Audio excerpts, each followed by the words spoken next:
Sahabat pajak, saya Agus Suharsono, IT Suara Pusdiklat Pajak.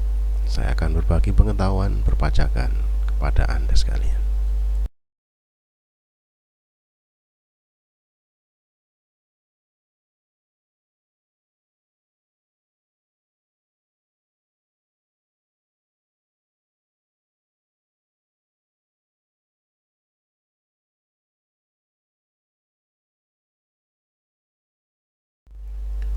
Banyak yang bertanya kepada saya, bagaimana ya cara memahami KUP secara mudah. Mungkin Anda termasuk orang yang mempunyai pertanyaan yang sama. Bagaimana cara mudah memahami Undang-Undang KUP? Sebuah peta akan memudahkan kita memahami suatu lokasi tertentu. Demikian juga untuk memahami KUP dengan mudah, kita juga perlu sebuah peta. Ya, dan peta itu saya beri nama Circumnavigation Undang-Undang KUP. Beginilah bentuk Circumnavigation Undang-Undang KUP. Ya. Memang jalannya agak panjang ya, tapi biar kita bisa memahami akan saya bahas satu persatu. Perjalanan kita akan dimulai dari mereka yang sudah memenuhi kewajiban subjektif dan memenuhi kewajiban objektif.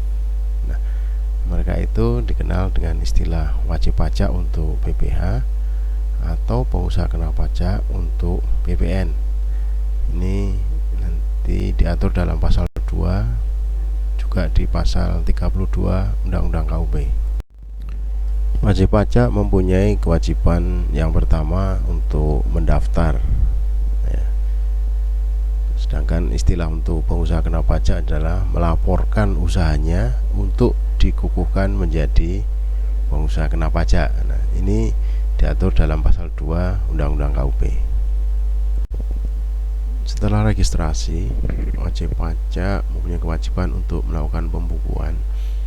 Ini wajib untuk wajib pajak badan. Untuk wajib pajak orang pribadi yang omsetnya di atas 4,8 miliar juga wajib. Tetapi untuk wajib pajak orang pribadi yang omsetnya di bawah 4,8 miliar, dia bisa memilih.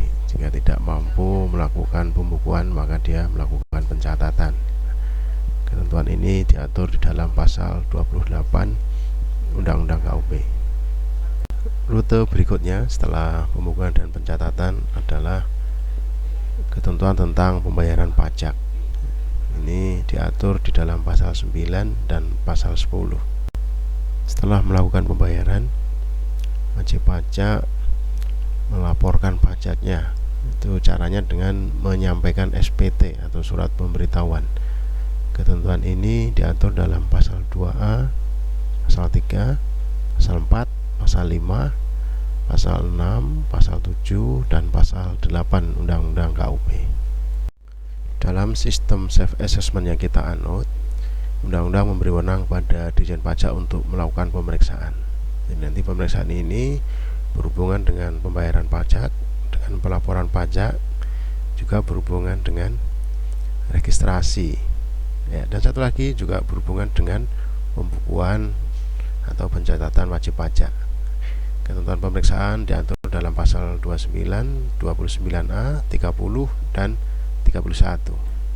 Undang-Undang KUP tidak hanya mengatur tentang hukum administrasi perpajakan, tetapi juga ada hukum pidana perpajakan. Jadi di pasal 38, 39, 39A, 40, 41, 41A, 41B, 41C, 43, 43A, 44, 44A. Ini mengatur tentang hukum acara pidana dan hukum pidana itu sendiri. Jadi nanti pidana itu bisa berhubungan dengan pelaporan pajak, dengan pembayaran pajak, dengan pembukuan, dan juga berhubungan dengan registrasi atau pendaftaran NPWP atau PKP. Ketentuan berikutnya adalah tentang ketetapan pajak.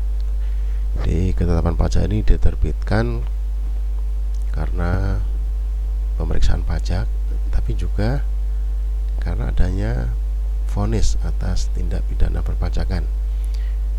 Pasal yang mengaturnya adalah pasal 12, pasal 13, pasal 13A, pasal 14, pasal 15, dan pasal 17A. Jika wajib pajak diterbitkan ketetapan pajak dan dia tidak setuju dengan ketetapan itu, dia bisa menempuh jalur hukum. Ya, ini diatur dalam pasal 16, itu pembetulan ketetapan atau keputusan. Kemudian ada pasal 23, ini tentang gugatan. Pasal 25 tentang keberatan.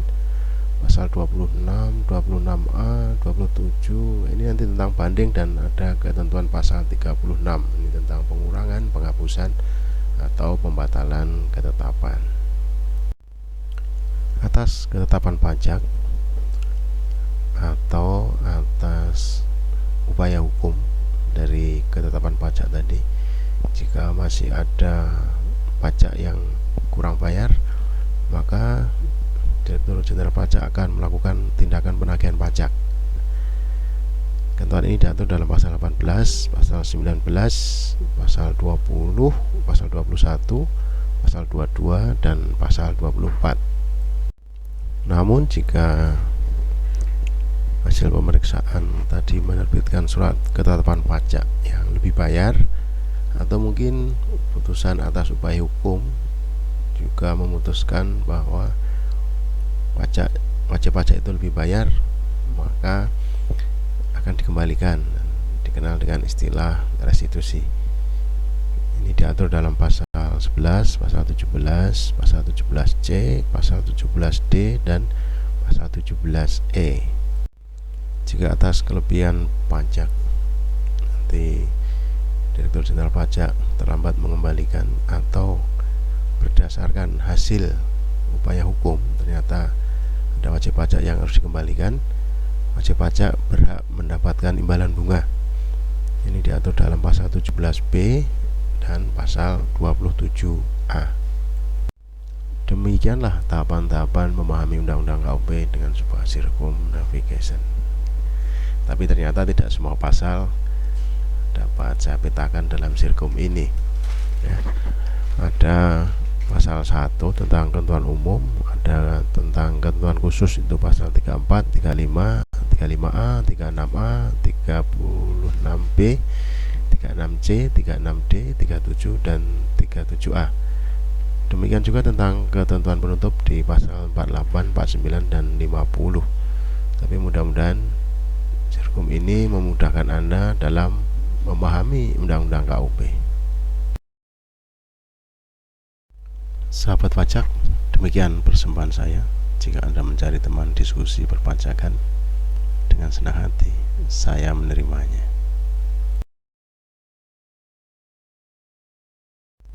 Silahkan share jika video ini bermanfaat.